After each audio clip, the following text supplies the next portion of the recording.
Hello everyone, and today I'll be reading A Scaramouche's Listener by me. So let's get into it. Scaramouche and you might not have been the closest couple. In fact, you really thought your relationship was quite messy. But the fact that he was not used to being in a relationship, a romantic one, or just in general, because he was not able to receive affection in a normal way. He's never received it, never been used to it. So no wonder it was so strange and difficult for him. It was sad. Possibly the saddest thing you'd ever see in your entire life. But the way he was so sad and so angry and filled with rage from the inside.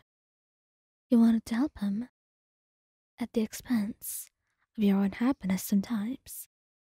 Maybe you were not the happiest partners, but it didn't matter because you could be happier later. You could help him become a better version of himself.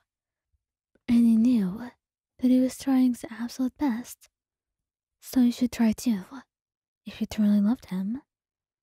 But you had zero idea that your time together would be so short. You could have never have guessed that your relationship would only last 2 years. Scaramouche was sitting with you in the living room, the two of you cuddling, as he ranted to you about his next mission in Sumeru. Apparently, he was going to fight for Anosis, and he knew how dangerous that could be. But it shouldn't be dangerous with how the Sumeru Archon was. After all, she was a good for nothing, as he said. Maybe if it wasn't Scaramouche doing this, you would feel bad for her, but you couldn't care less. You wanted them to be okay, and that was your top priority. However, he didn't seem to know that someone was very carefully watching him, his moves, and everyone he was close to.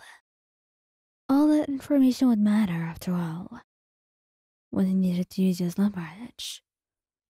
And when Scaramouche left to go to Sumeru, you just waved him off with a kiss, not knowing that this would be your last goodbye. This would be the last time he would see you, and the last time you would see you smile. That's when, after he left, the man kidnapped you, taking you to his place. For days on end, you had no idea what was going to happen to you.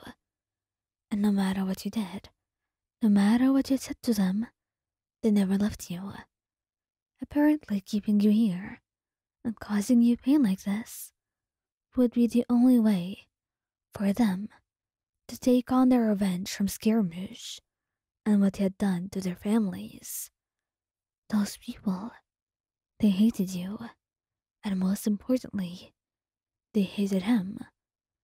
And once they realized they could not contact him, they came to the conclusion that there was a much better way to take advantage of how things turned out. That's when they began hurting you over and over, taking pictures of it and sending it out to the Fatui so they would know. And guess what? Nobody informed them. You thought he would come save you, but they prioritized the mission, not Scaramouche's love life, not the one person that he cared about more than life itself.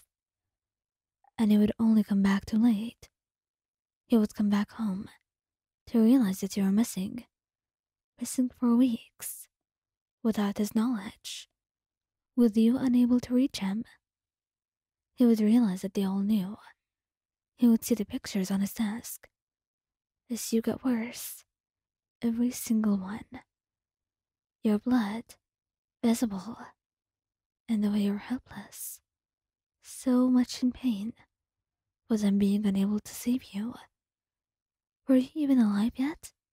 Did he have a chance to get you back? All those questions circled through his mind as he did his absolute best to look for you, trying to find you wherever you may be. And at last, he had found her hideout. It was somewhere secluded in an Azuma, and once he'd gotten there, nobody else was. Nobody could be seen, and there was only her body on the ground, bleeding, scarred, and bruised. You could only whisper out his name as soon as you saw him, coughing out blood. And that's when the realization dawned on him that the two of you did not have much time left, if any at all. He wrapped his arms around you, trembling. Wyan, just stay with me. Please, don't close your eyes. I'm sure you can fix this. I can take you to Kokomi, he said. Maybe he was not on good terms with them after what he had done, but she was a good healer. She'd help you. You deserve nothing of this. You didn't deserve to be hurt at all. It was all his fault. And now, you're paying the price. Skira, it's fine. I knew this was gonna happen. And I know it's not your fault. You whispered, your voice weak, tired, and barely there, much like the life that had been sucked out of you. Scaramouche could only hold you and look at you, desperation visible in his voice and face, as he cried into your shoulder, holding you close to him. Don't go. Don't leave me all alone, he had said, crying.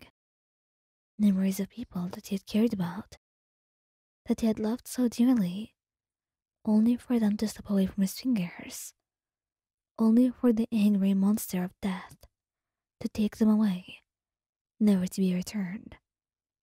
And when you stopped responding to him, when your heart stilled and your breathing stops, he knew that your time together was over, long gone by, and it was all because of him, all because of his selfishness and evil that you had had to pay the price for, that he was unable to save you from. And once again, Scaramouche was just a puppet with no feelings but grief and anger.